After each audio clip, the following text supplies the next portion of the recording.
lo que sí vamos a empezar a ver hoy, después del repaso que hicimos, es derivadas parciales.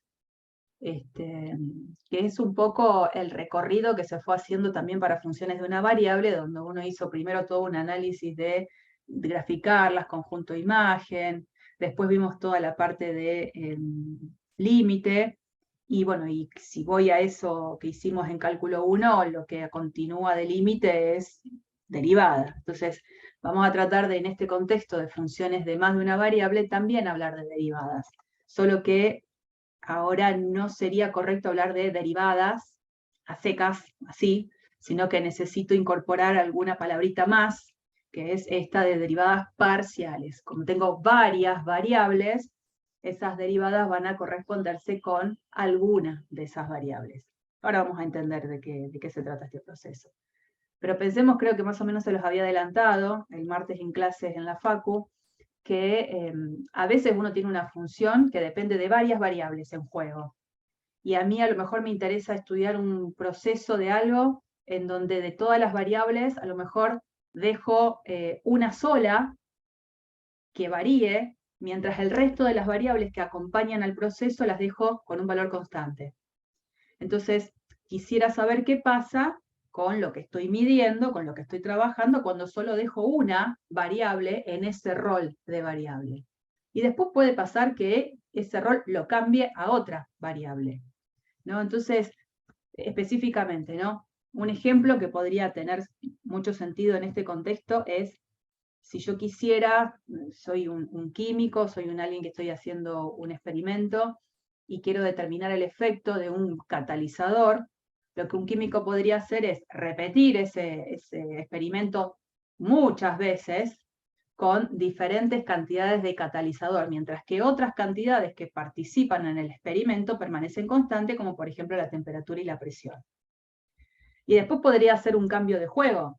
Con el mismo tipo de experimento, dejar la cantidad de catalizador y temperatura constante, mientras lo que voy cambiando es la presión, y ver qué es lo que pasa con ese experimento. Esa situación concreta la llevamos ahora a funciones de varias variables, porque estudiar un experimento básicamente depende de estar en el contexto de un químico, de estar evaluando algo, de tomar alguna medición, de ver qué número se obtiene al someter al experimento a estas condiciones, y entonces puedo pensar en que tengo una función. Pensando en esa función y solo viendo cómo se comporta la función cuando solo hay un movimiento en una variable, a ese proceso nosotros lo vamos a estar llamando derivación parcial. Ahora, fuera del contexto de esta presentación de un ejemplo en el que tendría sentido la derivación parcial, vamos a definirla. Pensemos en una función, en principio, de dos variables. Se puede hacer, por supuesto, para más variables. Nos vamos a concentrar mucho en funciones de dos variables. Supongamos que yo tengo esa función, z igual a f de xy, en donde ahora considero que y lo dejo fijo en un valor específico, en un valor b. Entonces, si yo dejo de esta función de dos variables fija el valor de b y evalúo f en esos pares ordenados, de lo que me doy cuenta es que en definitiva lo que me ha quedado acá es una función que depende de una sola variable. La única que queda como variable en juego es la x.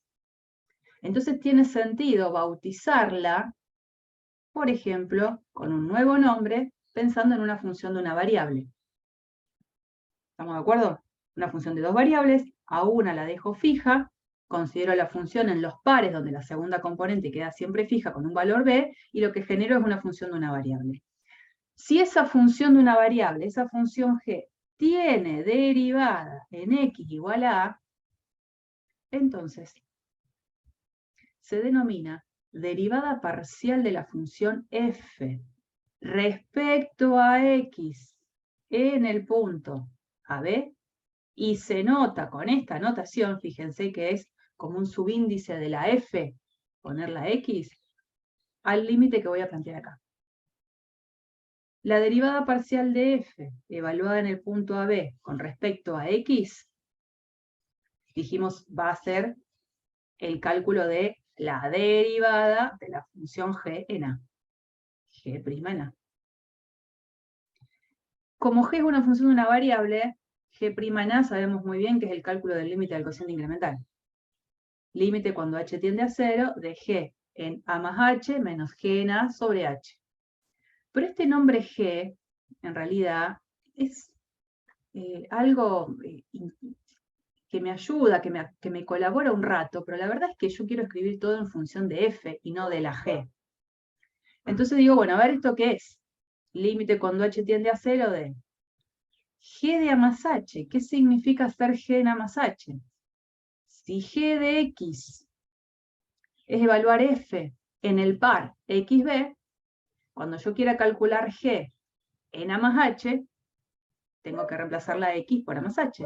Entonces acá me queda f en el par a más hb, que es lo que aparece acá. Menos g en a. Bueno, ¿quién es g en a? G en a, ahora reemplazo la x por a, f en a es, perdón, g en a es f en el par ab, que es lo que aparece acá. Entonces es como que le digo, bueno, muchas gracias G por ayudarme en este proceso intermedio, porque la necesité para escribir el límite del cociente incremental que nosotros conocíamos, pero ahora me quedo con el principio y me quedo con el final. A la derivada de f respecto a x en el par AB, que va a tener esta notación, es el cálculo del límite de este cociente incremental. Y como sabemos, un límite puede existir como no existir. Entonces, habitualmente lo que uno puede hacer es acompañar a esta expresión si el límite existe. Como lo hemos hecho miles de veces en el cálculo de derivadas de funciones de una variable. Lo mismo. Así que aparece ahora una nueva notación. ¿Ven este símbolo? Derivada parcial, que ya no aparecen más los primitas. Para funciones de más de una variable, el primita ya no aparece más.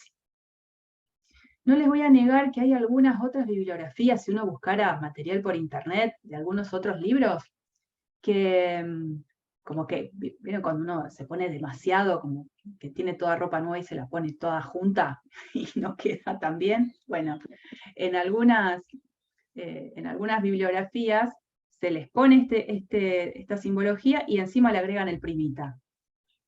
Nosotros no.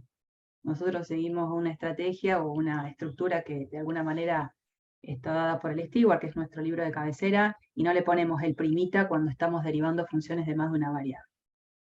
Bueno, entonces uno piensa, así como para esta función de dos variables se nos puede ocurrir dejar la variable y fija con un valor concreto y hacer variar la x, ¿por qué no ahora pensar al revés?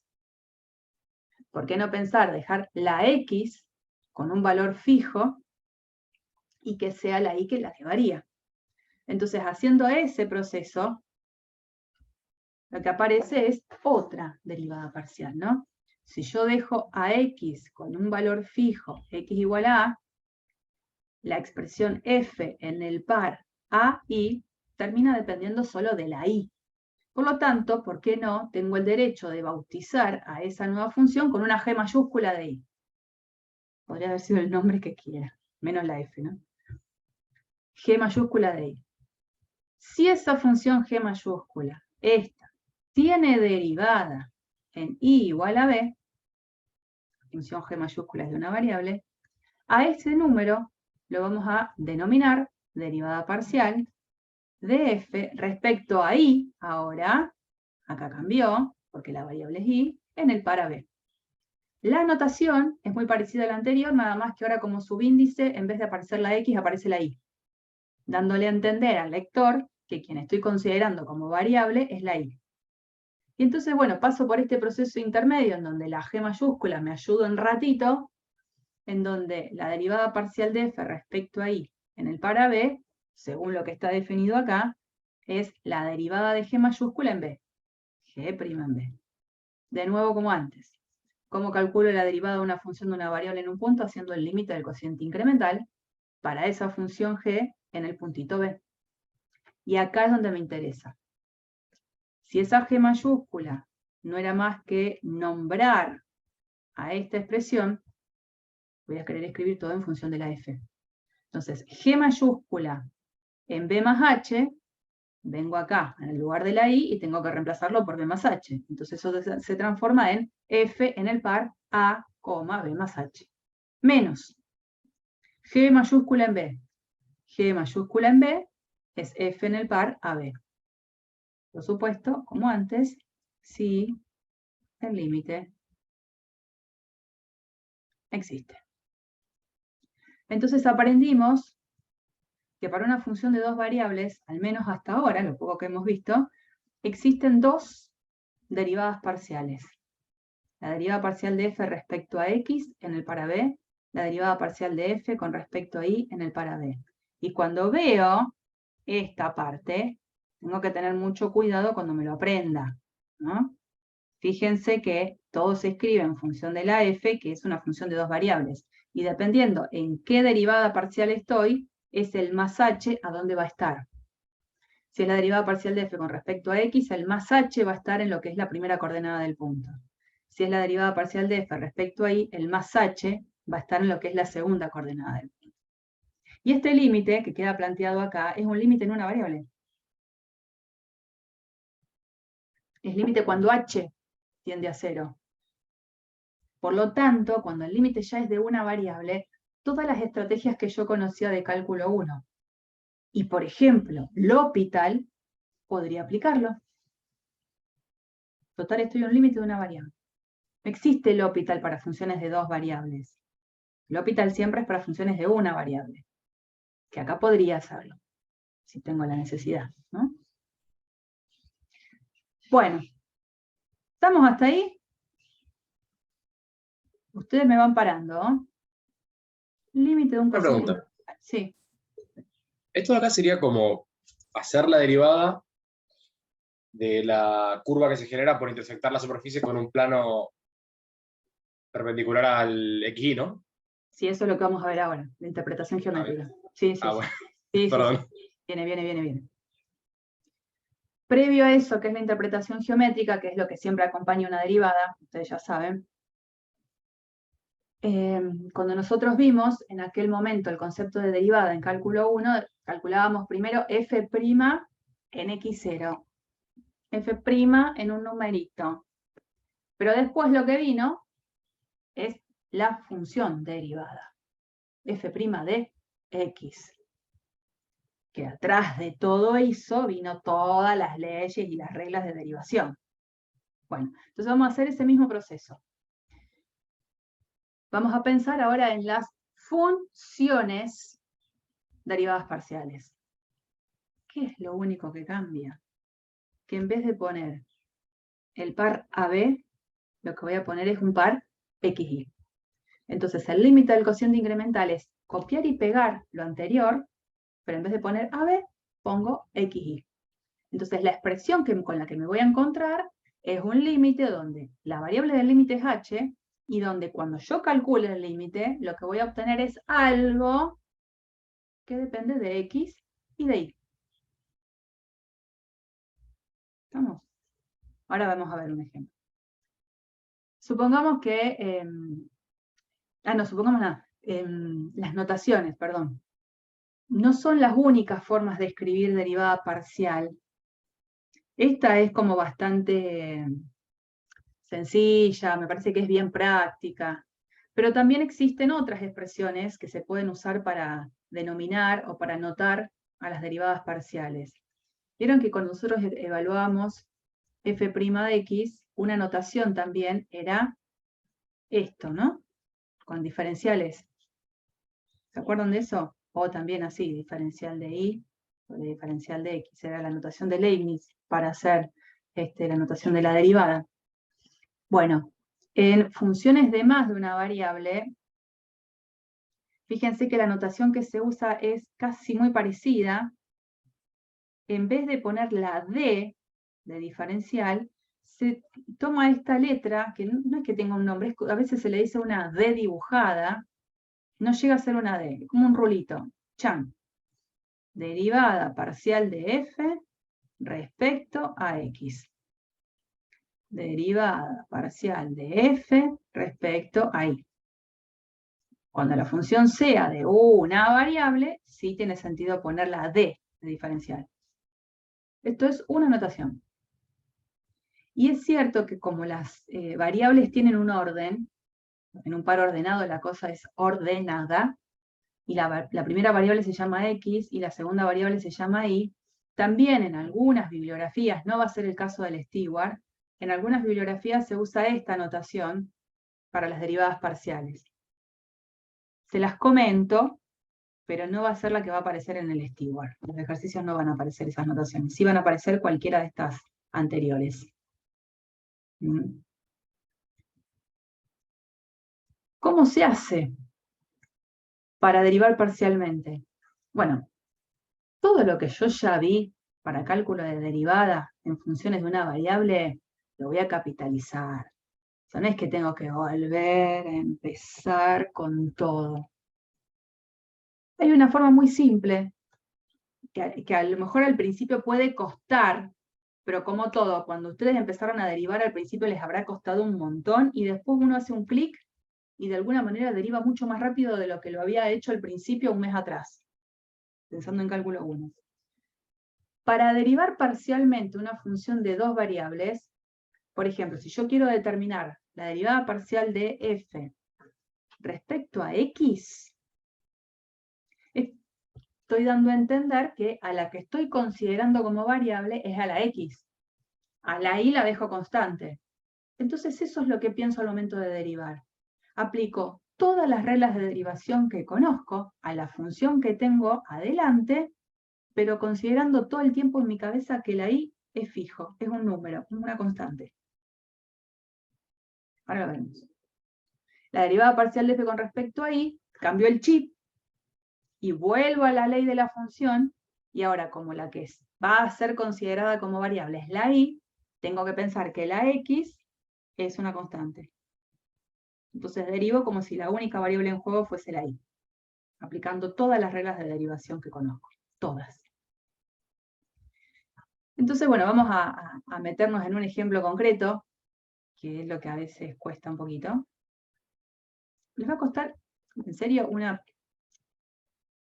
los primeros ejercicios y después va a fluir muy bien.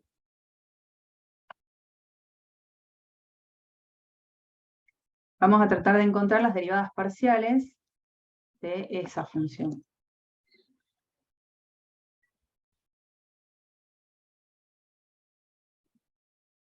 La función que tienen es la que está escrita así, ¿no? E a la 2x por y por coseno de x más y cubo sobre x. ¿Cuál sería el dominio de esta función si yo quisiera preguntar eso?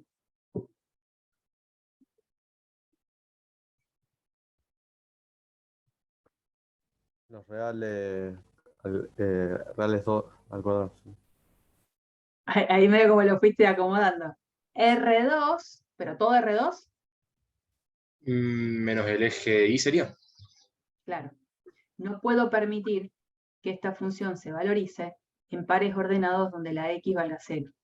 Entonces, si yo quiero hacer el dibujo del dominio de esa función, tendría que pintar R2, excepto el eje y, que tengo que poner línea de puntos. Exactamente. Bueno, pero igual no es ahora lo que me interesa. Vamos a calcular la derivada parcial de f respecto a x de esta función. Todas las reglas de derivación que conozco las aplico, en donde estoy considerando que la x es la única variable. Así que cada vez que aparezca una y, en mi cabeza va a ser un 5, un número. Entonces yo cuando veo eso, digo, a ver, esto, bueno, es e a la 2xy por coseno de x más, y capaz que esto me convenga a propósito escribirlo así, 1 sobre x por y al cubo. En una primera vez me parece que va a estar bueno escribirlo así. Quiero derivar parcialmente con respecto a x. Entonces yo acá lo primero que veo es que tengo un producto. La regla de la derivada del producto. Entonces, derivo esto con respecto a x, y lo multiplico por esto sin derivar, más esto sin derivar por la derivada de esto con respecto a x. Y después seguiré derivando el término que queda. ¿Vamos con ese primero? ¿Cómo sería derivar esta expresión con respecto a x? Puede ser que quede e a la 2xy por 2y. Sí, señor. ¿Qué acompaña acá? El coseno de x. Bien. ¿Más? E a la 2xy por el menos seno de x. Bien. Ahora más. Tengo que derivar esto con respecto a x.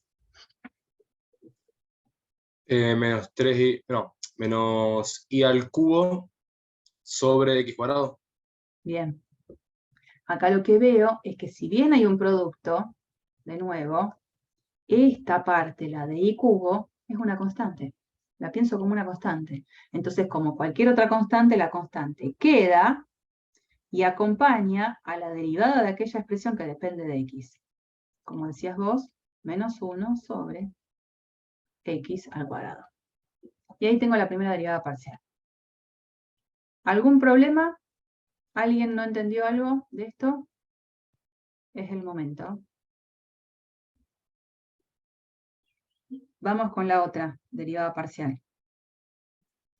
Ahí, bueno, sigo escribiendo esto mismo, pero tengo que cambiar el chip.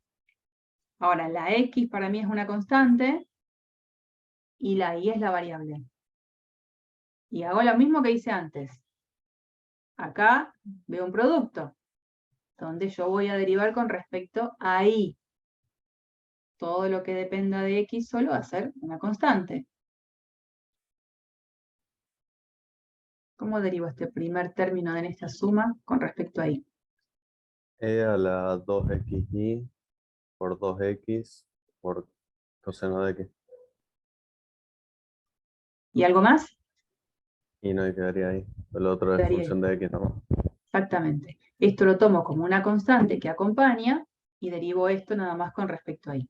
Y ahora más, tengo que derivar esto con respecto a y. 1 sobre x por 3y cuadrado. Exacto. Y ahí se termina. Hay otros ejemplos que pueden ser un poco más complicados porque se empiezan como a componer mucho más y tengo que tener cuidado, ¿no? Pero en principio, para empezar, es un buen ejemplo como para empezar a ubicarse. Todas las reglas que conozco las aplico, pero ojo con a qué variable la considero constante. Bien. Profe, Sí, una pregunta, ¿cómo escribiríamos el dominio en este caso? en este caso, espera.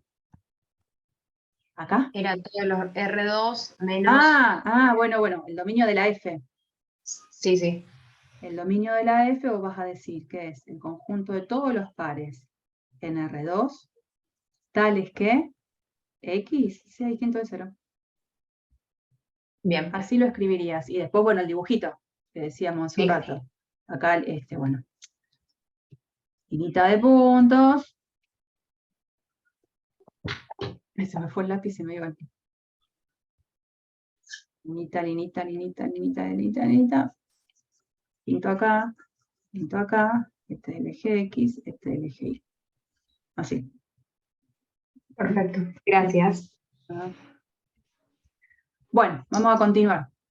Vamos con esta parte que es la que ya se me estaban adelantando de interpretación geométrica. ¿Qué se acuerdan de cálculo 1? ¿Qué significaba calcular f' en x0 cuando estoy trabajando con una función de la forma y igual a f de x? ¿Qué significaba el numerito f' en x0? Encontrar la pendiente de la recta tangente a la gráfica que pasa por x0. Hay algo, casi me lo decís perfecto, que pasa por el punto x0, f de x0. No es solo x0, Ah, sí. el punto en la gráfica tiene dos coordenadas, entonces La idea es, si yo pongo este puntito acá, x0, y0, o f de x0, la recta, ¡oh! Qué espantosa la recta tangente. Recta tangente. La pendiente de esa recta es f' en x0. Bien. Bueno, estas derivadas parciales no van a estar en interpretación geométrica muy lejos de lo que vimos para las derivadas comunes. Lo que sí hay que hacer es un poco esa interpretación que intentabas hacer en el comentario que habías hecho antes, no me acuerdo quién, pues ya identifico la voz, identifico la cara, pero no me acuerdo el nombre. Vamos a ver eso. Pensemos en la siguiente situación. Yo tengo una función de dos variables, de la cual tengo su gráfica. La gráfica es una superficie a la que la vamos a llamar S. Y es la que acá está dibujada en este celeste. Ese pedacito ahí como de casquetito, ¿sí? Esa es la superficie gráfica de F. Nos vamos a parar en un punto en concreto.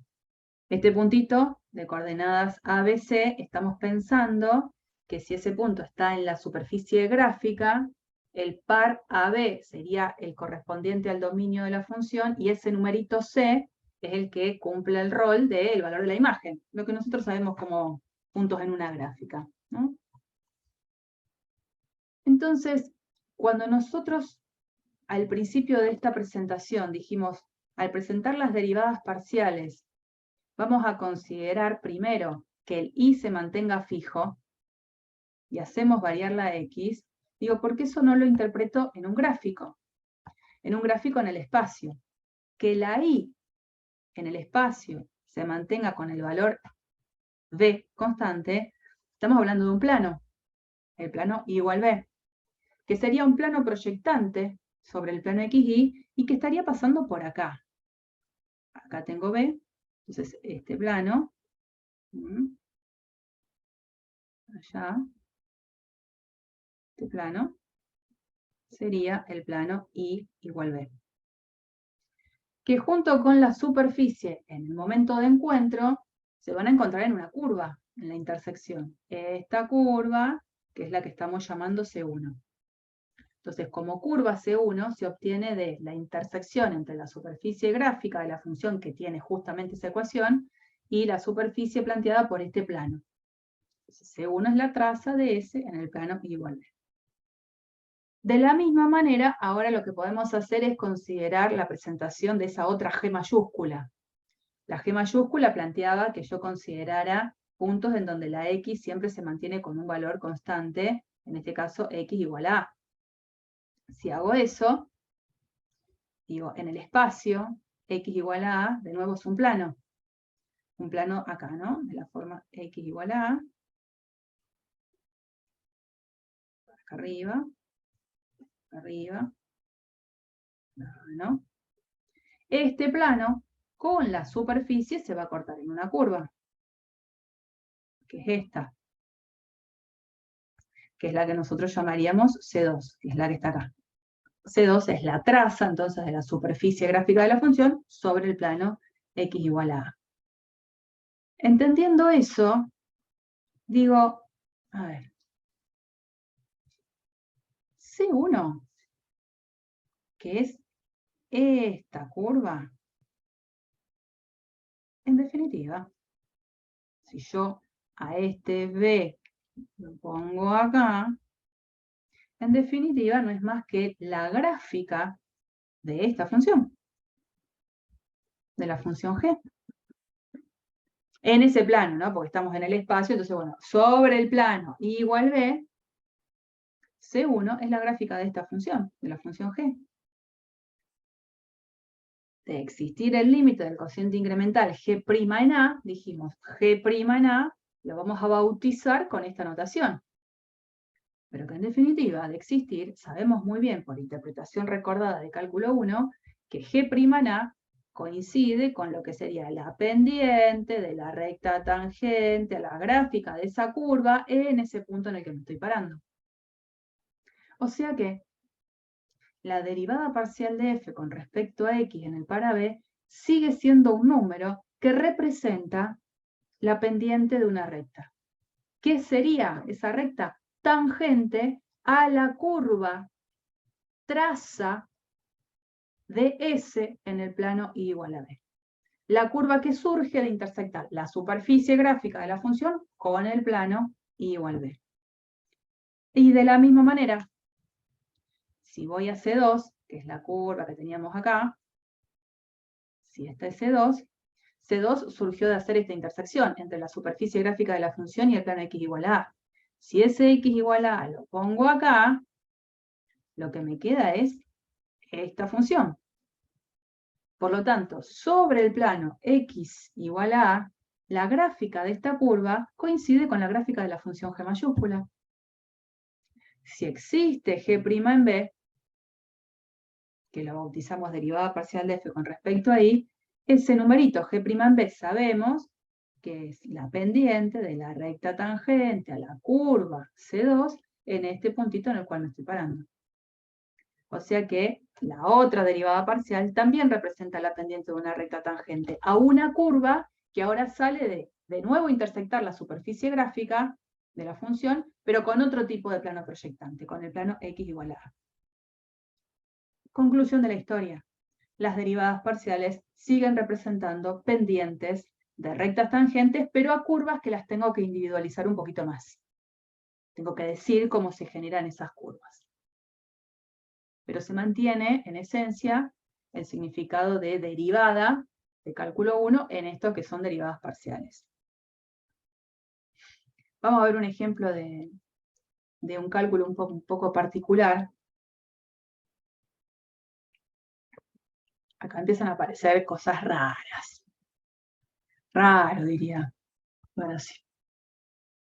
Derivadas parciales y continuidad. Vamos a suponer que tengo esta función muy particular, que está definida así. Es una función que solo tiene dos valores de imágenes, o es 0 o es 1. Es 0 para aquellos pares ordenados que cumplan esta condición, que al momento de multiplicar las componentes de su par, la multiplicación entre esos elementos es distinta de 0. Mientras que la función vale 1 en pares en los cuales el producto de los elementos del par es igual a 0. Para dar un ejemplo, ¿no? Por ejemplo, si yo hago f en 1, 2. ¿Cuánto va a valer f en 1, 2?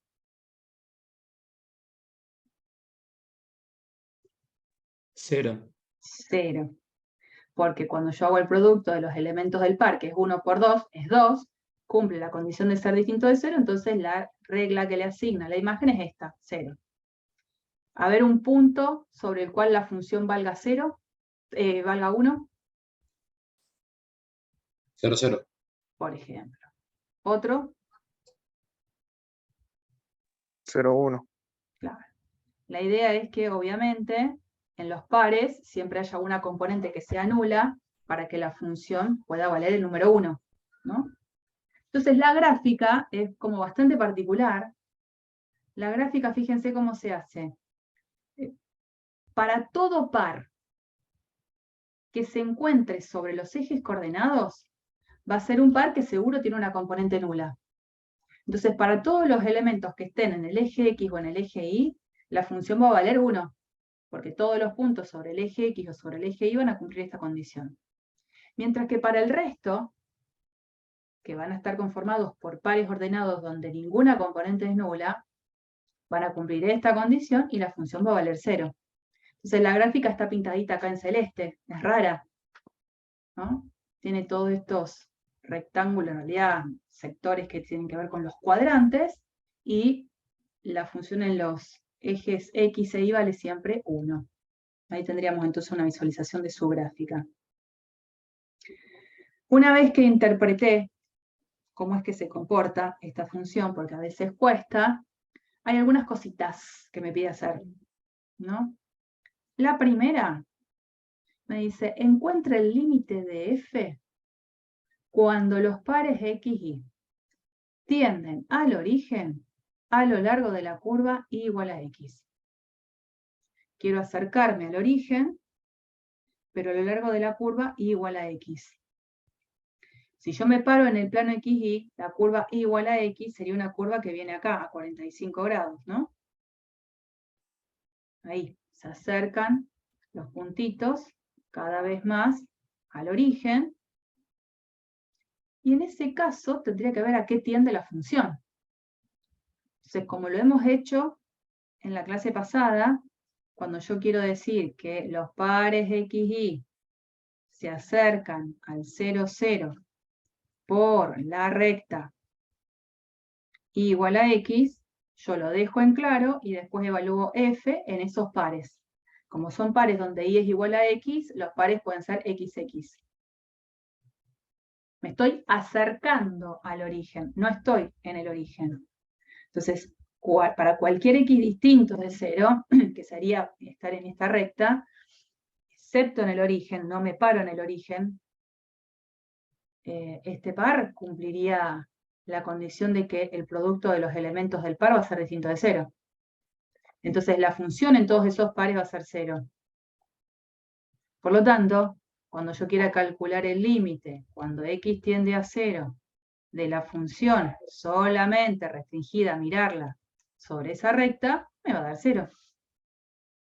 Entonces ahí tendría el apartado A supuestamente ya completo. Encontré el límite de la función cuando los pares x, y tienden al 0, 0 a lo largo de la recta y igual a x, y que se ve evidenciado en el mismo gráfico. En todos esos pares la función siempre vale 0, por lo tanto el único valor que van a tender es a 0. Ahora, pero después dice, a pesar de que ese límite existe, dice pruebe que f no es continua en el origen. ¿Qué puedo hacer? Y si es continuo, el límite tiene que coincidir con la función valuada en el origen. ¿No? Sí. Y Lo entonces... planteo y verifico que no coinciden. Entonces, Bien. continúo. Esa como una estrategia bastante clara y como cortante, digamos. Te diste cuenta de eso y la verdad es que no tengo nada que decir. Uno podría decir, de existir el límite, no me meto en eso, el límite debería ser 0. Si ya por una curva de acercamiento al punto, el límite me dio 0, bueno, lo que puedo decir es eso. Si el límite existe, el límite debería valer 0. Pero la función en el origen vale 1. Así que aún existiendo el límite de la función en el origen, la función no va a ser continua, porque no va a valer el valor del límite lo mismo que la función en el punto. Entonces una justificación podría ser esa. Y la cosa está perfecta. Otra justificación metiéndome con cálculo de límite sería, por ejemplo, acercarme al origen justamente por el eje X. Si yo me acercara al origen por el eje X, ¿cuánto me daría el valor del límite?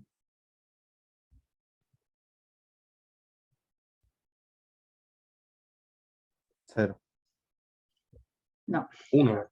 En el eje X. Sobre el eje X, por decir un lugar sobre el cual me voy a acercar.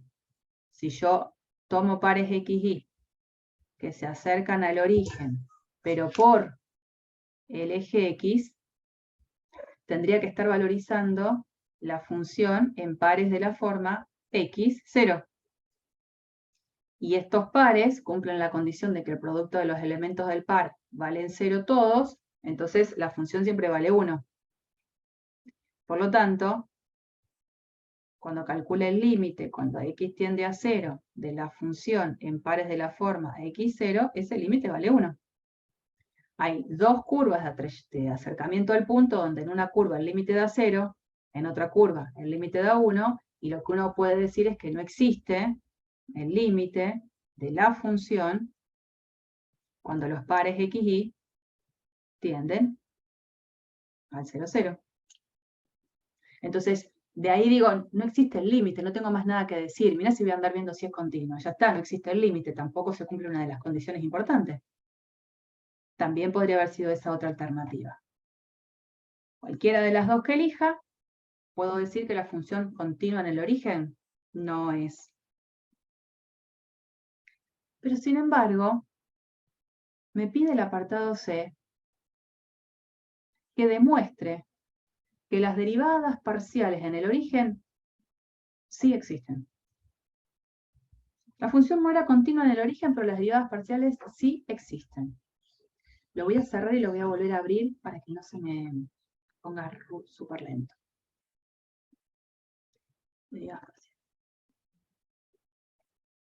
Bueno, vamos a tratar de hacer el apartado C. Ahora estoy acá. Demuestre que las derivadas parciales en el origen existen. Y bueno, ante una situación tan extraña de comportamiento de la función alrededor del cero, no me queda otra que para calcular las derivadas parciales ir por el lado de la definición. Entonces, si yo quiero calcular, por ejemplo, la derivada parcial con respecto a x en el 0, 0, pongo acá el recordatorio de la fórmula. Derivada parcial de f con respecto a x en el par AB, límite cuando h tiende a 0, de f en a más h, b, menos f en AB sobre h. Entonces acá escribo. Recuerdo eso, el AB ahora es el 0, 0. Entonces límite cuando h tiende a 0 de. Abajo estoy convencida que va h. Arriba, ¿qué pongo?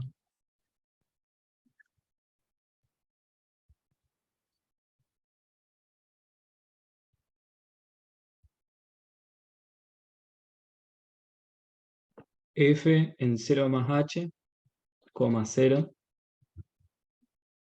menos F en 0, 0. Perfectísimo. Entonces ahora paso a escribir qué significa ahora cada cosa, ¿no? F en el par, básicamente H0. ¿Cuánto vale?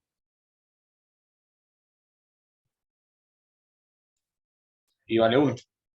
F en el par H0, independientemente de quién sea el H, esto va a valer 1, porque el par cumpliría que al hacer el producto de los elementos del par, el producto me da 0. Estoy en esta condición. Entonces esto es 1. Menos. ¿Cuánto dijimos que valía F en el 0, 0? 1. También. Entonces esto es límite cuando h tiende a 0 de 0 sobre h. 0 sobre h, 0. No hay ninguna indeterminación. No es que tengo una tendencia arriba y una tendencia abajo a 0. Que las cosas se van moviendo y tendiendo a 0. No. El de arriba es 0 y 0 dividido h, donde h no es 0, sino que h se va a ir acercando a 0, eso es 0. Resultado 0. O sea, la derivada parcial de f respecto a x en el origen es 0. Y si hacemos lo mismo para la derivada parcial de f con respecto a y, llegaríamos a la conclusión de que la derivada parcial de f con respecto a y en el origen también es 0. Haciendo un límite muy parecido, donde ahora el más h no va acá, sino que va en la segunda componente. Profe, una pregunta. ¿Por qué puede hacer la derivada sabiendo que no es continua la función en este punto? Bueno, en realidad es eso lo que te quiero mostrar. Que este ejemplo, que uno tiene muy arraigado de cálculo 1, esto de que si la función no es continua, una función de una variable, si la función de una variable no es continua, entonces no es derivable. Pero para funciones de una variable. Para funciones de dos variables, una función, por ejemplo esta, que serviría como un ejemplo a tomar en algún examen, ¿no? Es una función que en el origen no es continua, y eso no me da derecho a decir que no existen las derivadas parciales. Es más, existen, las estamos mostrando. Entonces el panorama, así como para cálculo de límite, fue muy distinto a funciones de una variable, el panorama para derivadas parciales, la verdad que también se hace distinto. Una función que no es continua, en este caso en el origen, es factible de que tenga igual derivadas parciales.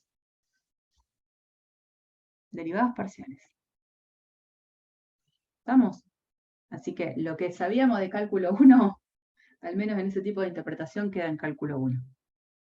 No se puede copiar y pegar en cálculo 2 para funciones de dos variables. Eso. Bueno, y eso que acabamos de decir es lo que corresponde a esta pregunta final que decimos que podemos concluir a partir de este ejemplo para funciones de dos variables. Bueno, y si hago el recorrido que se hacía en cálculo 1, ahí apenitas, al momento de empezar a calcular derivadas, aparecían lo que se llamaban las derivadas de orden superior, que en aquel momento conocimos, bueno, si habíamos calculado G', dijimos, bueno, ¿quién es G''? ¿Quién es G'''? O sea, aparecen la derivada segunda, la derivada tercera, la derivada cuarta, pero el camino es muy lineal para funciones de una variable. Si yo tengo una función de una variable, yo sé que a esa función me puede llegar a interesar calcularle f'. A esta que obtuve me puede interesar calcularle su derivada segunda. Y así puedo seguir calculando las sucesivas derivadas de la función con la que estoy trabajando. Bueno, ahora tengo un panorama más amplio porque yo tengo una función que inicialmente depende de dos variables, una f de xy. Entonces aprendimos que podemos encontrar de ella su derivada parcial con respecto a x y su derivada parcial con respecto a y. O sea, tengo dos nuevas funciones. Y puedo, no sé, querer volver a empezar. Esta es una nueva función. De ella puedo querer calcularle sus dos posibles derivadas parciales. Y de esta, lo mismo. Puedo querer calcularle sus dos derivadas parciales. Lo que serían, para la función inicial, las segundas derivadas parciales. Y digo, esto ya es como que se abre en un montón de ramas, porque de cada una existe la posibilidad de hablar de dos derivadas parciales. No como antes, que solo hablaba de una derivada. ¿No? Entonces, bueno, lo único que vamos a hacer acá es presentarles la notación, que dependiendo de si uso la de la D dibujada o el subíndice, es un orden de presentación. Por ejemplo, si yo tengo, entonces parto de la derivada parcial con respecto a x, ¿no? Parto de esta. ¿Qué puedo querer hacerle a ella? Puedo querer derivarla nuevamente con respecto a la x. Entonces es lo que dejo expresado acá. A la que ya era la derivada parcial de f respecto a x, la puedo querer derivar nuevamente con respecto a x. Entonces podemos sacar los paréntesis y escribir esto de esta manera más compacta. Lo que sería el prima de antes, ¿no? Pero si escribo la notación con la D dibujada, la cosa se viene como para el otro lado. Acá, a la que ya era la derivada parcial de f respecto a x, le estoy indicando acá que la quiero derivar parcialmente otra vez con respecto a x. Y la notación es esa D dibujada con este cuadrado y x cuadrado. Notación, es notación, nada más. Fíjense acá cómo quedaría la derivada de, sigo con esta inicial, de ella, querer derivarla con respecto a y. Digo, de la que era la derivada parcial de f respecto a x, la quiero derivar con respecto a y. Se pueden sacar los paréntesis y acá observo esta lectura, ¿no? Pero si uso la otra notación, digo, a ella, que tenía inicialmente la derivada parcial de f respecto a x, la puedo querer calcular a la derivada con respecto a y. Entonces, fíjense que el orden de presentación de las variables cambió, porque mientras en esta presentación la lectura con los subíndices es de acá para allá, con esta notación la lectura es de acá para allá. Nada, saber que la notación que use tiene que ser coherente en la notación. Y fíjense que acá, que cuando no es dos veces la derivada parcial con respecto a la misma variable, necesito poner a las dos variables en juego. Antes como que la podía agrupar con este cuadrado. Acá ya no puedo. Y bueno, y lo que encuentran acá abajo en este segundo renglón es, si partimos de la derivada parcial de f respecto a y, me puede interesar calcular su derivada con respecto a x o su derivada nuevamente con respecto a y. Y ahí aparecen entonces las segundas derivadas parciales. Vamos a hacer un ejemplo.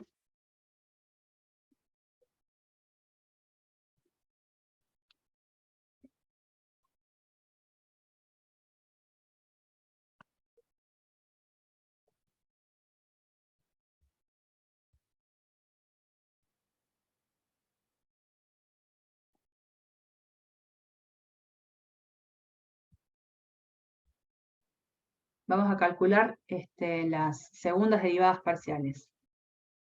Entonces, si yo quiero las segundas derivadas parciales, según lo que habíamos visto en este diagramita raro que les estaba haciendo, de la función original, necesito primero calcular las dos derivadas parciales y después a cada una de ellas derivarlas nuevamente, parcialmente con respecto a x y con respecto a y. Entonces tengo que calcular 6 derivadas parciales. Estas dos iniciales y de cada una de ellas las otras dos que vienen. Un montón de cuentas. Si las podemos dejar acá. Todas compactaditas. Bueno, entonces lo primero que tengo que hacer, con mucha paciencia, es derivar parcialmente con respecto a x. ¿Cómo queda con respecto a x? Acá hay una composición, acá hay un Menos seno de producto, xy menos seno de xy más coseno de y. no antes Por ahí. Por y. por y, porque es regla de la cadena. Y después faltaba la derivada de lo de adentro con respecto a x. Más, ¿qué me queda? Derivar parcialmente con respecto a x. La y es una constante. Coseno de y. Coseno de y. Fantástico. Y ahora voy a venir acá, como en una segunda columna, y voy a escribir la derivada parcial de f respecto a y. ¿Cómo quedaría? Menos seno de xy por x.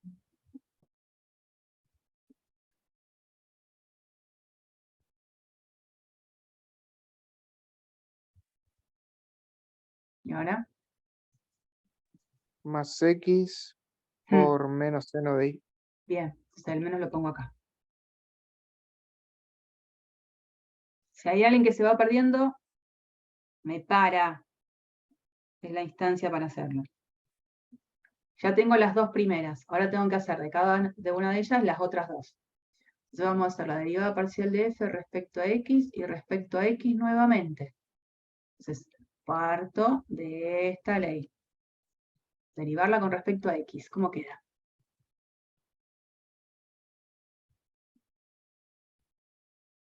Está buenísimo que esto dependa de y nada más, porque al derivarlo con respecto a x eso va a ser 0. ¿Y acá? Menos coseno de xy por y al cuadrado en este caso. Claro, por la derivada de lo de adentro con respecto a x, que va a ser y, que con este y queda al cuadrado. Muy bien. Ahora, a ella misma, y ahí puede ser que se entable un poquito de lío, la quiero derivar con respecto a y. Ahora la que es una constante para mí es la x. ¿Cómo quedaría esto? Ahí, Menos coseno de xy por xy. por la derivada de lo de adentro con respecto a y, que es x, por este sin derivar. ¿Qué sigue? Porque acá sí es un producto, donde hay cosas que dependen de y en todos lados. Entonces la derivada del primero por el segundo sin derivar. Más este sin derivar, como es un menos, por la derivada de esta con respecto a y. 1. Una. Que es 1 en ese Ahora caso. sigo. ¿Cómo me queda esto derivado con respecto a y? Menos el seno de y. Bien. Muy bien. Ahora vamos con esta. Quiero hacer f y x. A esta la quiero derivar con respecto a x. Atenti, atenti. En ese caso, este producto, las dos cosas dependen de la x, y acá, bueno, aparece una x también. Hay que derivar esto con respecto a x. Menos coseno de xy Con respecto a x. Por y, por x. Por y, por este sin derivar. puedo decir por x, Y después ahora es más ¿no? eh, menos coseno de xy. ¿Menos o coseno o menos seno? menos seno. Menos seno. Menos seno de xy por Por 1. 1, porque lo estoy derivando con respecto a x. Entonces no dejo así. Y sigo, más la derivada de esto con respecto a x. ¿Qué me va a quedar? Seno de y. Con este menos Menos adelanteridad. Bien, y. bien. Y la que me falta es la ii. Es esta misma, pero derivarlas con respecto a y.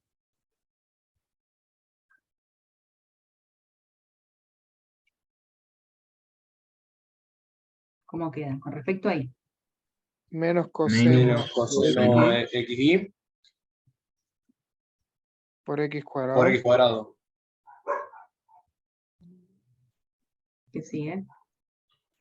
Menos coseno de y. Este queda, porque es una constante, la derivada del seno, coseno de y. ¿Está bien? Bueno, ahí tenemos las 6. Cada una con su propio rebusque. Algunas quedan más fáciles, otras quedan un poquito más difíciles. Tengo esas 4. ¿Qué veo que aparece ahí entre esas 4? ¿Qué cosa extraña, qué cosa particular pasa? Se repite el menos coseno xy en todas. Ponele, pero no me apunto a eso. Algo más todavía particular que pasa.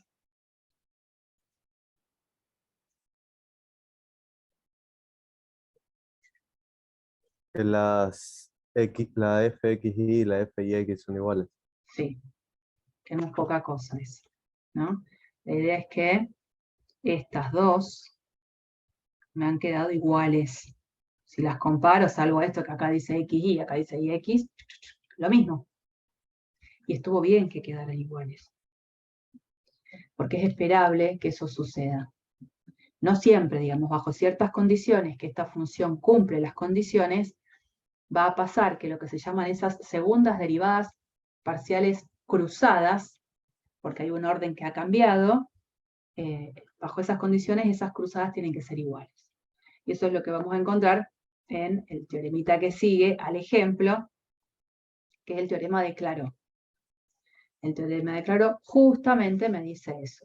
Si yo tengo una función definida sobre un disco que contiene un cierto punto AB, si las dos segundas derivadas parciales, la fxy y la f sub x, son continuas en ese disco que contiene al puntito, entonces las cruzadas tienen que ser iguales en ese punto. Y en ese punto y en cualquier otro punto del disco. Esa es la conclusión, en definitiva, ¿no? Lo que pasa acá es que estas funciones involucradas en todas las derivadas, tanto las parciales como las de segundo orden, las funciones que están participando son todas continuas en R2. No tengo que hacer ninguna salvedad, no hay ninguna cuenta complicada en donde no se puede evaluar justo en un punto. Pero básicamente es eso, donde sean continuas las cruzadas, van a tener que ser iguales. O sea que estuvo bien lo que encontramos, era lo que tenía que pasar. Si no me daba es porque evidentemente hay algo que le pifié y hice mal. ¿Mm? Y Esta diapositiva en realidad lo que hace es presentarles, ustedes todavía no han trabajado con ecuaciones diferenciales, lo van a hacer un poco más adelante. Cuando uno habla de ecuaciones diferenciales, es porque trabaja con ecuaciones en donde las que están participando son funciones y sus derivadas. Y de esas ecuaciones lo que tengo que encontrar es qué funciones cumplen con la ecuación. No es despejar una X nada más. Es encontrar la familia de funciones que cumplen con la condición de la ecuación. Y esas funciones pueden ser de una variable o pueden ser funciones de más de una variable. Cuando las funciones que estoy buscando dependen de más de una variable, a esas ecuaciones diferenciales se las llama ecuaciones diferenciales parciales. O en derivadas parciales. No, para nada nos vamos a extender en eso, es solo presentarles que existen este tipo de ecuaciones diferenciales, donde uno dice, bueno, funciones cuya segunda derivada con respecto a x, al sumarle la segunda derivada con respecto a y, sea 0. Y me gustaría saber quiénes son esas funciones. Lo único que les voy a decir es que esa ecuación tiene un nombre, esta ecuación así como está escrita, es la ecuación de Laplace. A aquellas funciones que son soluciones de esa ecuación diferencial se las llama funciones armónicas y tienen una implementación, tienen una aplicación que no va a ser algo que nosotros veamos y que las van a ver seguramente ustedes mucho más adelante. Están involucradas con problemas que tienen relacionados al calor, al flujo de fluidos, potencial eléctrico. Nada más presentarles que existen este tipo de ecuaciones y el ejemplo lo que pretende, muy básico, es que demuestren que esta función con esta ley, la ley es e a la x por seno de y, sería una función solución a esta ecuación diferencial. ¿Cómo me doy cuenta que es una solución a la ecuación diferencial? Tengo que hacer esta cuenta. Derivarla 2 veces con respecto a x, derivarla 2 veces con respecto a y, sumarla y que eso me dé 0. Así que la idea es proponerles a ustedes que calculen esas derivadas necesarias y que realmente chequeen que la suma da 0. O sea, nada, los quiero obligar a derivar parcialmente 2 veces con respecto a x y 2 veces con respecto a y. Eso se los dejo. Es bastante simple porque encima la función, fíjense que está buenísimo porque es una expresión que depende de x, una expresión que depende de y, y cuando quiero derivar no tengo que andar haciendo ninguna composición, es todo bastante simple. Así que lo hacen en 2 patadas. Bueno, esto ha sido entonces la presentación de derivadas parciales. Ya saben entonces cómo se pueden calcular. Y ya saben que existen derivadas parciales de mayor orden. Segundo orden, al menos. No vamos a trabajar con mucho más orden que 2. Así que no, tampoco se pongan nerviosos con eso. Este apunte de plano tangente y diferencial y regla de la cadena es muy largo. Por supuesto que no va a ser la idea darlo hoy por completo, sí empezarlo.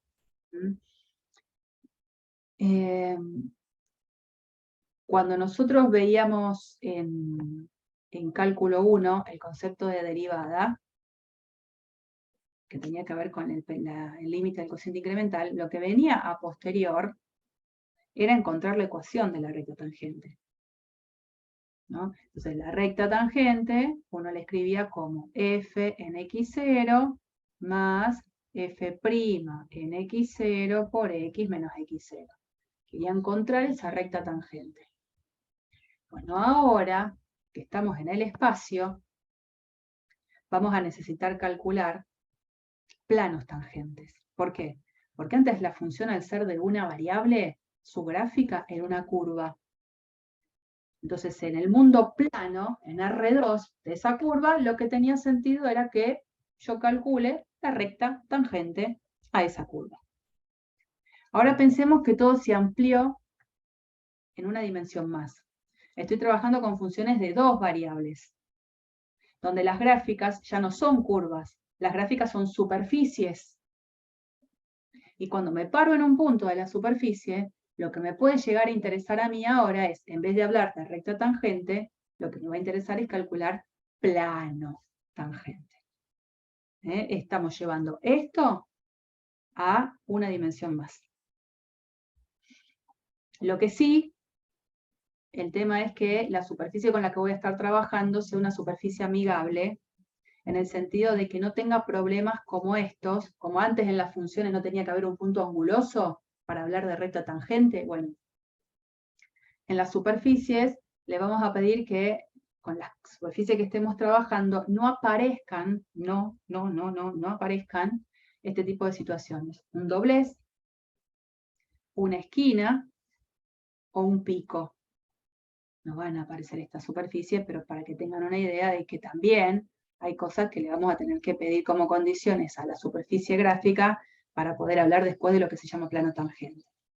Yo ahora se los presento. Les presento qué significa el plano tangente. Tiene una definición y después lo vamos a tratar de buscar. Este dibujito es el que habíamos hecho hace un ratito. Habíamos encontrado la recta T1 tangente a la curva C1, la recta T2, recta tangente a la curva C2. El plano tangente a la superficie dibujada acá en celeste se lo va a definir como aquel plano que obviamente pasa por este punto y que contiene simultáneamente a esas dos rectas tangentes, a T1 y T2. Entonces se define plano tangente a una superficie en un punto como aquel plano que contiene ese punto en el cual estoy parada y contiene a la vez a la recta T1 y T2, que son las rectas que estuvimos viendo antes con la interpretación de las derivadas parciales. Ese plano es el que lo quiero particularizar, lo quiero encontrar. Digo, ¿cómo encuentro una ecuación de ese plano? Yo sé que contiene a dos rectas, a T1 y a T2. Eso lo sé. Pero me encantaría ver una ecuación, así como en cálculo 1 teníamos esta fórmula cerrada de cálculo de la ecuación de la recta tangente. Estoy buscando ahora una fórmula cerrada de cálculo de una ecuación que represente al plano tangente a la superficie. Superficie que es la gráfica de una función de dos variables. Y para encontrar ese plano, yo sé que ese plano yo sé que se puede escribir así. Como sé que este punto P es un punto de paso, el punto de coordenadas ABC, siempre, no, en álgebra y geometría habrán aprendido que una forma de encontrar la ecuación general de un plano es poniendo las componentes de un vector normal y ya poniendo la condición de un punto de paso. Entonces el plano yo sé que lo puedo escribir así, A, X, no, pero no este A no, se van a confundir con las coordenadas del punto.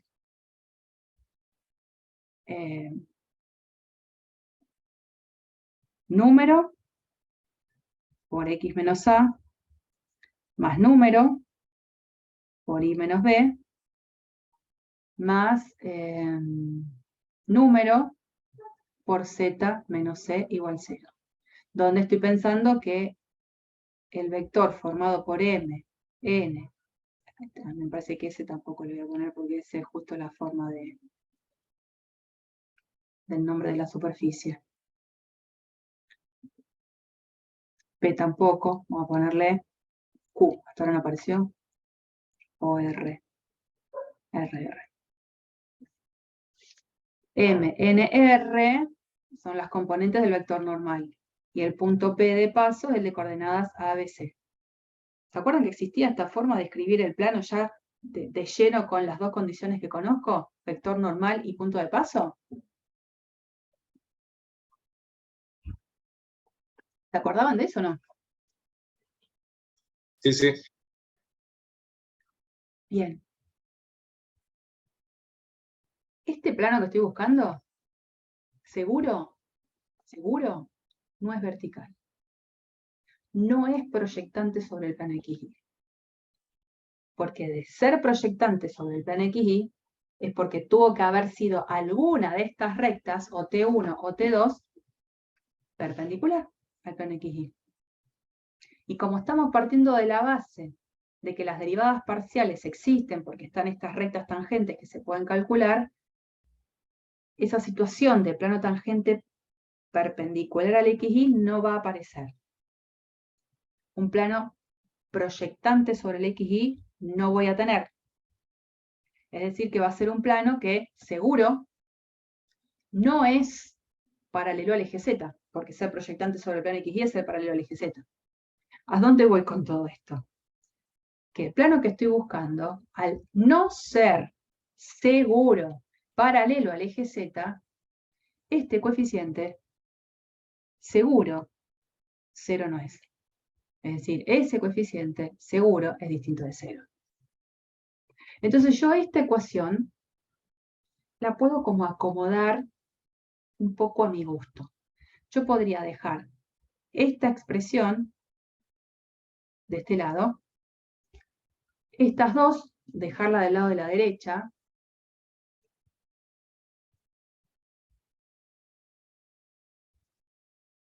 y como sé que este R 0 no va a ser, porque si fuese 0 sería la ecuación de un plano donde la variable z no está, y eso es lo que a mí me da la pauta de que es un plano paralelo al eje z, que no va a pasar.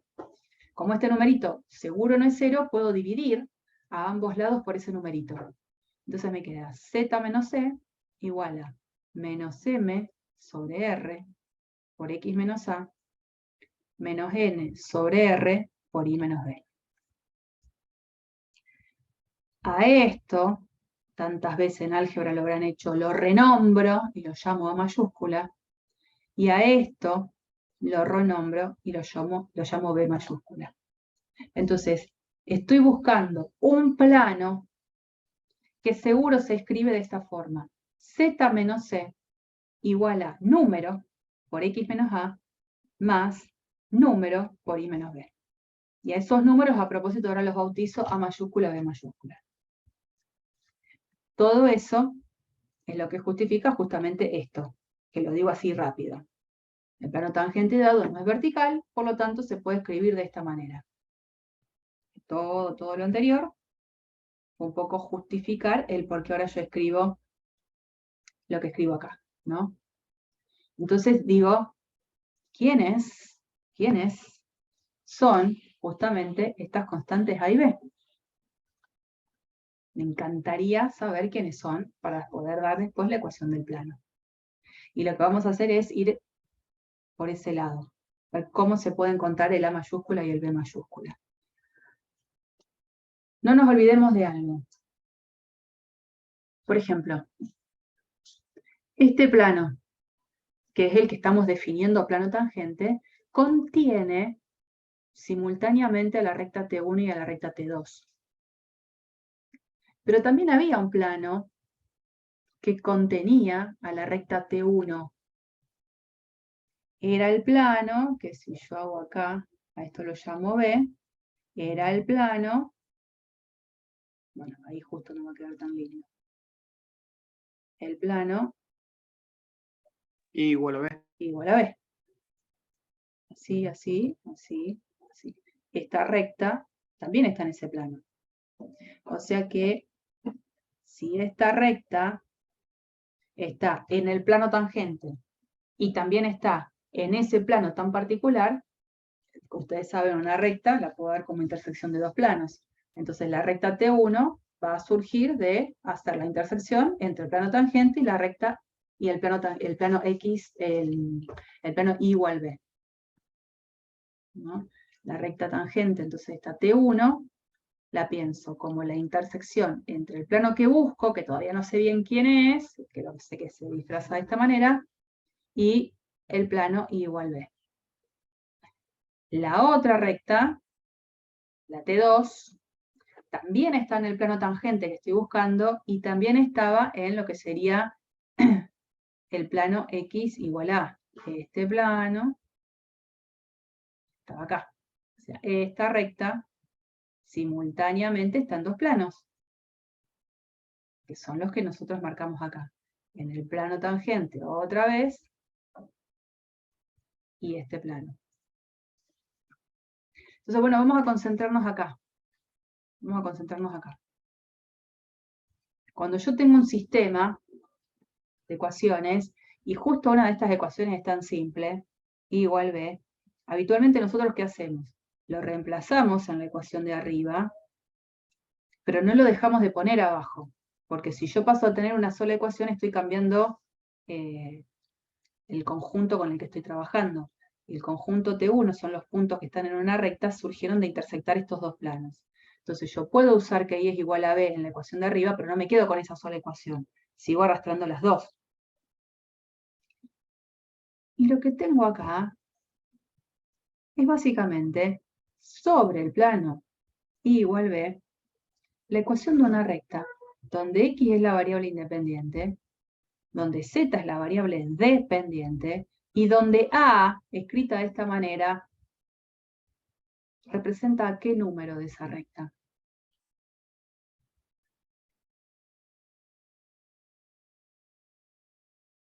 Variable independiente, esta es la variable dependiente. O sea, esto, la parte de arriba, sería Z igual a este C, que ese C no me olvido, el punto si bien era de coordenadas ABC, el C era F en AB. Este C viene acá, más A por X menos A. ¿Quién es este numerito en esta ecuación de recta? La pendiente. La pendiente. ¿Y cuál era la pendiente de la recta T1? Que lo dijimos en el apunte anterior. La derivada. En el punto ¿Qué T1 derivada? Porque acá ahora no puedo decir derivada solo. parcial. Con respecto a X. con respecto a X, porque la Y es la que está considerada como constante. O sea que si lo miro de acá, digo, mirá vos, A es la derivada parcial de F respecto a X en el para B. Y ahora acá hago lo mismo. Este sistema, en realidad, bueno, acá sigue existiendo X igual A, acá también existía Y igual B, ¿no? Y acá puedo escribir Z igual a este numerito que pasa para el lado de la derecha y que ya sé que vale F en AB, más B por I menos B. En esta recta sobre este plano, este numerito es la pendiente. ¿Y cómo se calculaba la pendiente de T2? Haciendo la otra derivada parcial en el para B. O sea que ahora encontré quiénes eran ese A mayúscula y B mayúscula, que la verdad no tenía idea quién era. Ahora lo sé. Por supuesto está escrito acá. Ahí tengo los dos numeritos y puedo presentar la ecuación del plano de esta forma. O directamente Z igual a, esto dejarlo del lado de la derecha, F de AB más la derivada parcial de F respecto a X en el para B por X menos A, más la derivada parcial de F respecto a Y en el par AB por Y menos B. Ya tengo el plano. Ya sé cómo se escribe una ecuación de plano. Así que ahora estoy en condiciones de poder encontrar el plano tangente a una superficie mirada como la gráfica de una función, a partir de conocer las derivadas parciales de la función en las coordenadas del punto en el que estoy parada. Bien. Y ahora vuelvo un cachito a cálculo 1. A ver si hacen un poco de memoria. Sección 310. ¿Alguien se acuerda el título de la sección 310? Que lo habrán estudiado sobre el final. 310. ¿Qué había ahí? Antes de polinomio de Taylor. ¿Qué es lo que aparecía? Aproximación lineal. Sí. Aproximación lineal o linealización. Que es poco simpática, esa sección, en donde en realidad lo que pasaba era esto, ¿no? Uno podía definir una función lineal cuya ley justo coincide con la que participa en la ecuación de la recta tangente, o sea, uno definió una función L de X, que era esta, f en x0, más f' en x0 por x menos x0. Por supuesto, para que esto tenga sentido, se pide la función que sea derivable en x0. Y esta era la función de aproximación lineal. ¿Para qué se usaba? La función de aproximación lineal, esta L de X, es justo la que tiene como gráfica la recta tangente. Porque esto es una función lineal, la gráfica es una recta, y justo coincide con la recta tangente en este punto. Yo me paro en otro punto y la función de aproximación lineal la voy a cambiar, porque voy a cambiar f' en x0 y el punto de paso. ¿Pero para qué se usaba la función de aproximación lineal? A ver si alguien tiene registro de eso.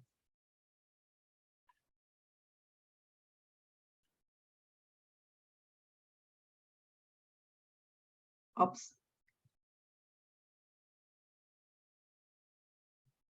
Nada.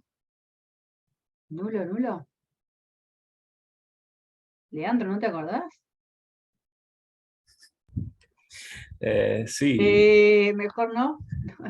se usa para encontrar puntos cercanos al... O sea, es para encontrar un polinomio de Taylor. Y eso nos sirve para ir acercando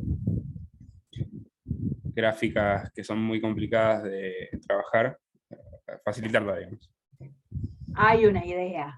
Polinomio de Taylor, Es un déjalo. quilombo, pero... Sí, sí, hay un poco de lío ahí. La idea era que no era para aproximar puntos, sino que la función lineal me sirve para aproximar valores de la función, pensando en valores de imágenes, en puntos cercanos a x0. Entonces la idea era que si yo trabajaba con valores de x que eran cercanos al x0 que se había considerado para armar la función lineal, la función original y la función de linealización iban a tener números parecidos, ¿no? L de x y f de x, comparando las dos imágenes, iban a ser parecidas siempre y cuando el x sea cercano a x0 o x sea próximo a x0. Si yo con los valores de x me alejaba mucho de x0, no podía garantizar que los valores eran parecidos. ¿Qué sé yo? A lo mejor, estas son cosas que también se dan en la misma clase de aproximación lineal. La función a lo mejor acá viene re bien, planita, planita, y después hace esto. La función lineal, como función lineal, sigue su curso. Entonces, si yo me posiciono a lo mejor en un x por acá, la función original tiene la gráfica que pasa por este punto y la función lineal por este. Las imágenes de las dos funciones, la verdad que nada se parecen. Hay una distancia bastante importante, una diferencia bastante importante. Por eso esto de la aproximación lineal, la palabra aproximación me está dando a entender de que las cosas tienen que ser próximas en todo sentido. De valores de x próximos a x0 y de esperar que la función de linealización y la función original tomen valores muy parecidos. Bueno, esto lo vamos a copiar y a pegar en cálculo 2. Pero, como dije antes, para funciones de una variable la gráfica es una curva. Para funciones de dos variables las gráficas son superficies. Para funciones de una variable tiene sentido que en un punto de la gráfica de la función me pidan calcular la recta tangente. Para funciones de dos variables tiene sentido que en un punto de la gráfica me pidan calcular el plano tangente. Y si yo ahora voy a definir una función de linealización para una función de dos variables, ¿quién les parece que va a ser la función candidata? La que tenga, claro, la que tenga como gráfica a lo que estuvimos calculando recién, el plano tangente. ¿No? Entonces estoy como elevando todo en una dimensión más para funciones de dos variables. Y eso es lo que viene, ¿no? La linealización de una función de dos variables en un punto donde le voy a pedir a las derivadas parciales que sean continuas en ese punto, va a ser la función L de XY, que va a tener como ley aquella expresión que me sirvió para encontrar la ecuación del plano tangente. Y estoy copiando exactamente el mismo espíritu de presentación de la función de linealización para funciones de una variable.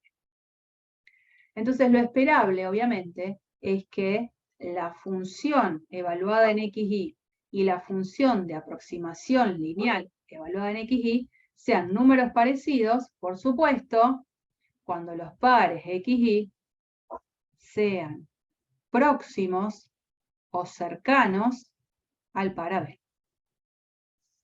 Yo me alejo con pares XY de la B y la verdad es que los valores pueden no ser nada que ver. A ver si... no, acá. Esta, la manita era la que teníamos.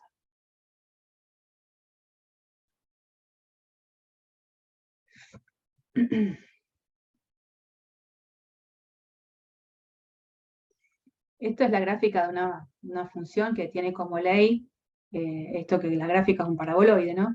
2x cuadrado más y cuadrado, o sea, z igual a 2x cuadrado más y cuadrado, y la idea es que yo me estoy posicionando en un punto que está sobre la superficie, y lo que se puede pedir es que se evalúe el plano tangente. Evidentemente, cuando yo estoy en puntos cercanos a tanto la función original como la función lineal, que es la que tiene como gráfica el plano, van a dar valores parecidos. Si yo cambio la ubicación del punto, me vengo más para acá, abajo, obviamente la ecuación del plano cambió, pero en las cercanías del punto de contacto, las dos funciones van a adquirir valores parecidos.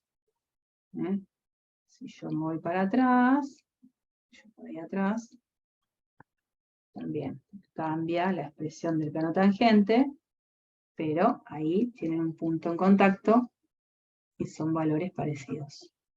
Solo esperable. Yo me tomo un punto que se aleja de este punto y la verdad es que la función y la función lineal pueden tomar valores muy distintos.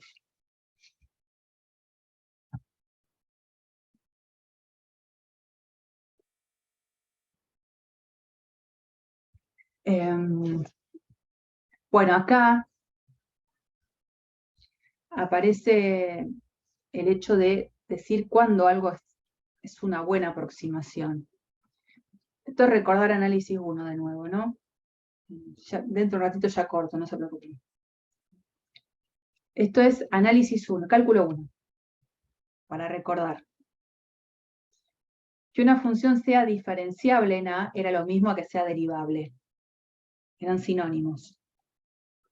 Ahora en funciones de dos variables, la palabra derivable solo no existe.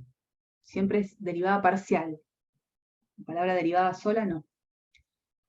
Pero bueno, para funciones de una variable, que una función sea diferenciable en A o sea derivable en A, era básicamente que exista el límite del cociente incremental.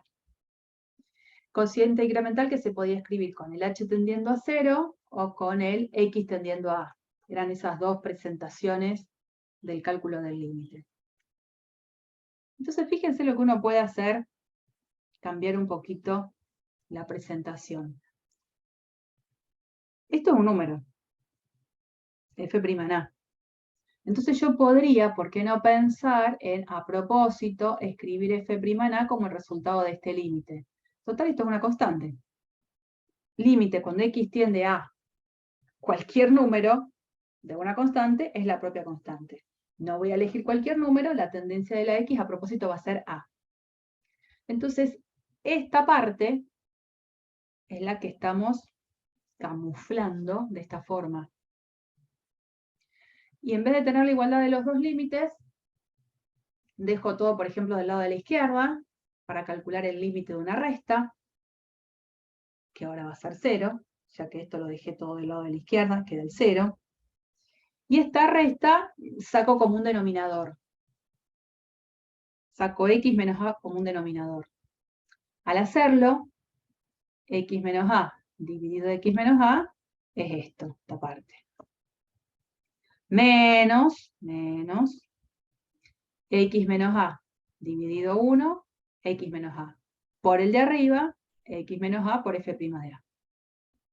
Pero cuando miro esto, digo, a ver, si este menos, lo saco factor común adelante, la expresión que queda es la que nosotros en cálculo 1 llamábamos la función de linealización.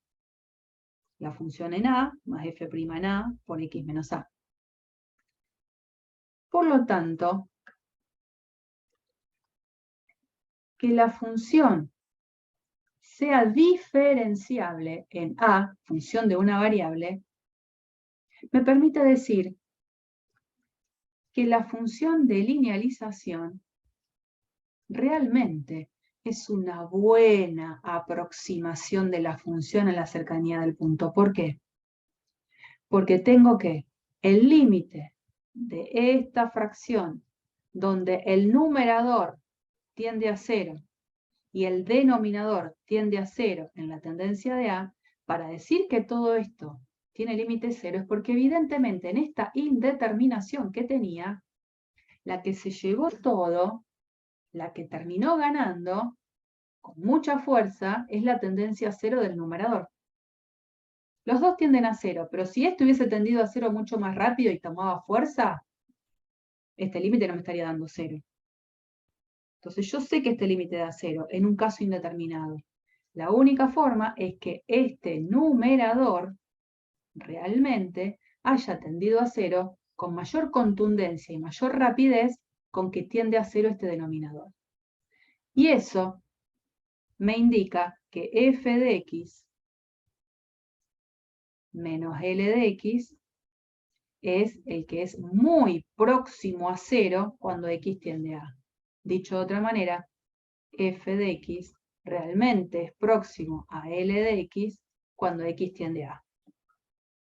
Esto probablemente no sé si lo habrán dado con este camuflaje al concepto de diferenciabilidad. En general yo en cálculo 1 no lo doy, pero es una buena estrategia para buscarle la vuelta ahora, que estamos un poco más maduros, con cosas dadas en cálculo 2, para entender desde otro lugar el concepto de diferenciabilidad. Que una función sea diferenciable, que una función sea derivable, básicamente me dice que esto va a pasar, y que entonces realmente la función de linealización propuesta es una buena aproximación a la función en las cercanías del punto. Por supuesto que después en cálculo 1 vimos polinomios de Taylor, que era buscar polinomios de mayor grado que solo uno, que aproximaran cada vez más a la función. Pero yo ahora estoy trabajando con linealización, no voy a trabajar con otra cosa. Bueno, y esto sí, para terminar, miren acá qué pasa. Esta función es una función muy particular. Es una función que tiene esta ley, x por y sobre x cuadrado más y cuadrado para cualquier par que no sea el 0, 0. Y vale 0 en el 0, 0. Entonces, si yo les preguntara, así como está definida esta función, ¿cuál sería el dominio de la función? ¿Qué me van a decir? R2. R2. No hay ningún par que esté esquivando. Esto es ejercicio, ¿eh? Uno puede hacer a partir del cálculo del límite del cociente incremental, como hicimos en el ejercicio de la diapositiva anterior, del PDF anterior, uno podría con esta ley calcular las derivadas parciales en el origen y se va a dar cuenta que cuando plantea el límite da 0. La función en 0 vale 0. Entonces, cuando yo quiero plantear la función de linealización en el punto 0, 0, me queda que todo es 0. Porque es L de xy, la función de linealización centrada en el origen sería f en 0, 0, más derivada parcial de f con respecto a x en 0, 0, por x menos 0, más la derivada parcial de f con respecto a y en 0, 0, por y menos 0. Pero esto es 0, esto es 0, esto es 0, se anula todo. Entonces, para esta función, la función de linealización en el origen coincide con el plano z igual 0. Si fuese esa función, una buena aproximación en las cercanías del origen, se supone que a medida que yo me vaya acercando con puntos al origen, la función de linealización y la función original evaluada en esos puntitos que se acercan cada vez más al origen, los valores de las dos funciones deberían ir pareciéndose cada vez más. Y acá lo que menos pasa es eso. Porque si yo valorizara la función en pares de la forma XX, pongo XX acá, XX, X cuadrado, sobre X cuadrado más, otra vez X cuadrado. Es X cuadrado sobre 2 veces X cuadrado, los X cuadrados se van, y esto me queda un medio, por supuesto, para todo par XX que no sea X igual 0, ¿no? O sea que la función, en definitiva, parada en el origen, en todo punto que se vaya acercando al origen por la recta y igual a X, para todos, la función siempre en estos pares vale un medio. Se supone que si yo evalúo la función en esos puntos y la función de linealización en estos puntos que más se van acercando al origen deberían ser muy parecidas.